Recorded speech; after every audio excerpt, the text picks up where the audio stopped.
Imagina que você acabou de realizar o maior feito da sua vida. Você acorda sendo a pessoa mais rica do seu país, com uma fortuna de mais de 25 bilhões de dólares. O que você sentiria nessa situação? Alegria? Êxtase? Orgulho? Em 2014, o empresário chinês Jack Ma, dono do grupo Alibaba, passou exatamente por isso. Só que numa entrevista logo depois desse sucesso histórico, ele disse a seguinte frase: "Esse mês eu não estou muito feliz." Mas como isso é possível? Se você se surpreendeu com o que ele disse, você deve ter pensado: como pode uma pessoa com tanto dinheiro, no ápice do seu sucesso, não estar sentindo a felicidade absoluta, a felicidade máxima? E essa estranheza remete à famosa frase: dinheiro não compra felicidade. Mas será mesmo? Afinal, convenhamos, se hoje você andasse na rua e alguém te desse R$1 milhão de bom grado, sem nada em troca, você não ficaria feliz? Bom, eu pelo menos ficaria. Mas então, qual é a verdadeira relação entre o dinheiro e a felicidade? Até onde o dinheiro consegue nos proporcionar felicidade genuína? Esse debate é um dos mais antigos da história da humanidade, e é tão controverso que gerou um grande embate dentro da ciência. De um lado, em 2010, Daniel Kahneman, vencedor do Nobel de Ciências Econômicas, publicou um estudo icônico. Ele descobriu que a felicidade diária, aquela alegria que você sente no seu dia a dia chamada de bem-estar emocional, parava de crescer quando você atingia uma renda média de 75 mil dólares por ano, ou cerca de 6.250 dólares por mês. Acima disso, ganhar mais ou menos não mudava seu humor. Era o chamado platô da felicidade. Mas do outro lado, o pesquisador Matthew Killingsworth publicou dados em 2024 dizendo exatamente o contrário, que felicidade continuava subindo sim. Mas afinal, quem estava certo? Em 2023 eles fizeram uma coisa extremamente rara na ciência para resolver esse conflito. Eles se uniram para fazer uma colaboração adversária. Então publicaram um estudo, Renda e Bem-Estar Emocional, um conflito resolvido. O título não poderia ser melhor. E a conclusão desse estudo é extremamente fascinante. Os dois estavam certos. Para 80% das pessoas, sua felicidade cresce conforme a sua renda cresce, sem teto aparente. Mas para 20% das pessoas, as chamadas pessoas menos felizes, o dinheiro ajuda somente até um certo ponto, até uma renda considerada de classe média. A partir daí, a curva se achata e o dinheiro não faz mais diferença. E analisando esses dados, é possível perceber que o dinheiro atua de duas grandes formas na nossa felicidade. A primeira delas é como redutor de sofrimento. Por mais que esses estudos discordem do teto de até onde o dinheiro consegue nos trazer felicidade, eles concordam plenamente no ponto de que, em rendas mais baixas, o dinheiro traz sim felicidade. Isso porque ele traz segurança e estabilidade. A felicidade não pode ser definida somente como ausência de sofrimento. Ela é muito mais do que isso. Mas é inegável que o sofrimento, preocupações e estresses afetam o quão felizes conseguimos nos sentir. E a ausência de dinheiro nos níveis mais básicos proporciona alguns dos maiores estresses e sofrimentos que nós podemos sentir quanto seres humanos. Da incerteza de ter alimento, do medo ao perder o teto, de poder oferecer um bom futuro para os filhos e fazer as pessoas com quem amamos sorrir. Com isso podemos chegar à primeira grande relação entre o dinheiro e a felicidade. O dinheiro é capaz de evitar os sofrimentos básicos. O segundo papel do dinheiro observado nos estudos é o de aumentador da felicidade. Depois que o básico já está garantido, o dinheiro se torna liberdade. Ele é capaz de nos proporcionar algo a mais na vida. Além da sobrevivência, a vivência. Ele compra experiências, lazer, mais conforto nos nossos lares, no deslocamento e a conseguirmos gastar mais o nosso tempo como bem entendemos. E essa é justamente a segunda grande relação do dinheiro com a felicidade. A capacidade de proporcionar experiências, conforto e tempo de qualidade. Mas, voltando na conclusão do estudo Conflito Resolvido, temos que para 20% das pessoas, as pessoas menos felizes, a felicidade que o dinheiro proporciona atinge um teto. Mas por que isso? O próprio estudo identificou que essas pessoas estavam passando por alguns problemas que o dinheiro não é capaz de curar. O luto, depressão clínica e problemas de saúde. E é aqui que nos lembramos que a felicidade é composta por muito mais do que a ausência de sofrimento e a liberdade de escolha. Existem outros 4 grandes fatores que o dinheiro pouco consegue garantir. A primeira delas é a saúde física. Sim, é bem verdade que o dinheiro pode sim comprar os melhores tratamentos, os melhores hospitais e médicos, mas ele não consegue garantir a cura em 100% dos casos e nem mesmo te isenta do sofrimento de passar por um problema de saúde. O segundo é a saúde mental. A saúde mental é extremamente complexa e depende de inúmeros fatores e variáveis, mas é muito nítido que ela não é capaz de ser comprada pelo dinheiro.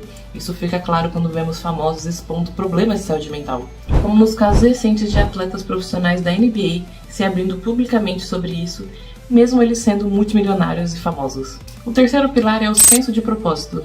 A psicologia divide a felicidade em 2 categorias. A felicidade hedônica, que diz respeito ao prazer momentâneo. conforto e ausência de dor. É aquela felicidade do dia a dia. E a segunda é a felicidade eudaimônica, que diz respeito ao sentido da vida, o crescimento pessoal e o senso de contribuição para algo maior, que é justamente o que nós entendemos como propósito. A verdade é que sem um senso de porquê, a sensação de vazio é inevitável, independente do tamanho da sua conta bancária. E o quarto fator são os relacionamentos. Seres humanos são seres sociáveis. Nós temos a necessidade de socializar. E isso não é algo filosófico somente. É algo cientificamente comprovado. Nós precisamos de bons relacionamentos para sermos verdadeiramente felizes. No estudo Good Life, ou Vida Boa, estudo de Harvard conhecido como o mais longo da história sobre a felicidade humana, várias famílias foram acompanhadas por 85 anos. E as conclusões foram de que relacionamentos saudáveis e genuínos são o fator número 1 para a felicidade humana. E como bem sabemos, amizades verdadeiras e amor o dinheiro não é capaz de comprar.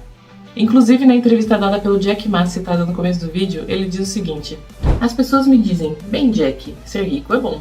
Sim, é bom. Mas ser o homem mais rico da China, não. É um grande problema porque quando você é a pessoa mais rica do mundo, todos estão ao seu redor somente por conta do seu dinheiro. E olha como a ausência de relacionamentos genuínos afeta o bem-estar até de uma das pessoas mais ricas do mundo. E com tudo isso chegamos à terceira grande conclusão, de que o dinheiro não é capaz de comprar alguns dos pilares mais importantes para a felicidade. Agora eu quero te fazer uma pergunta. Você já comprou um celular novo e sentiu aquela explosão de alegria, um senso de realização imenso?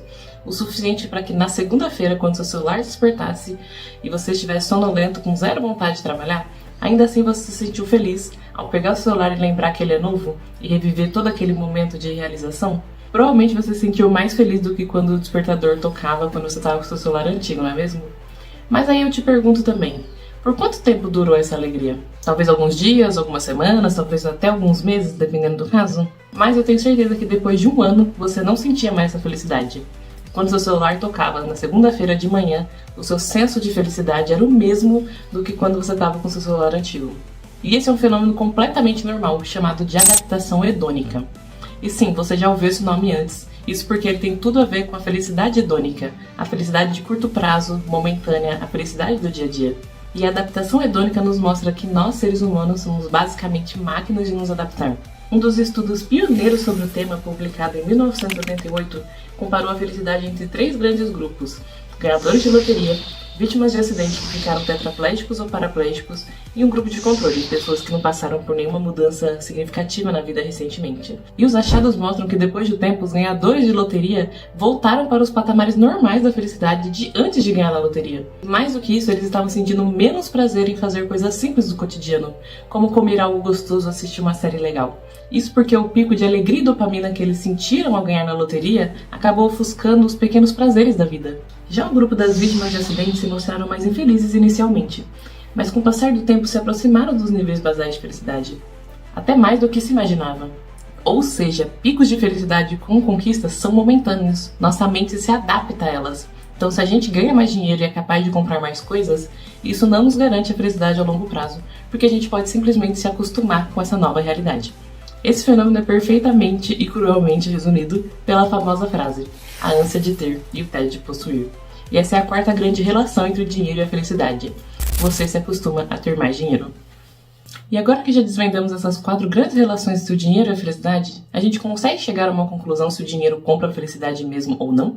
A ciência nos mostra que o dinheiro pode ser um grande facilitador da nossa felicidade. Ele pode comprar liberdade de escolha, a segurança, estabilidade e conforto, além de qualidade de vida e acesso a experiências prazerosas que são grandes pilares para a nossa felicidade. Mas se você for rico e não tiver pessoas que amam à sua volta, não tiver saúde nem um senso de propósito, você definitivamente será infeliz. Ao mesmo passo que se você for rodeado por relacionamentos saudáveis, tiver com a saúde física e mental em dia, e tiver um senso de propósito forte, mas viver constantemente sofrendo com dificuldades financeiras, o que te mantém constantemente estressado, dificilmente você será plenamente feliz assim.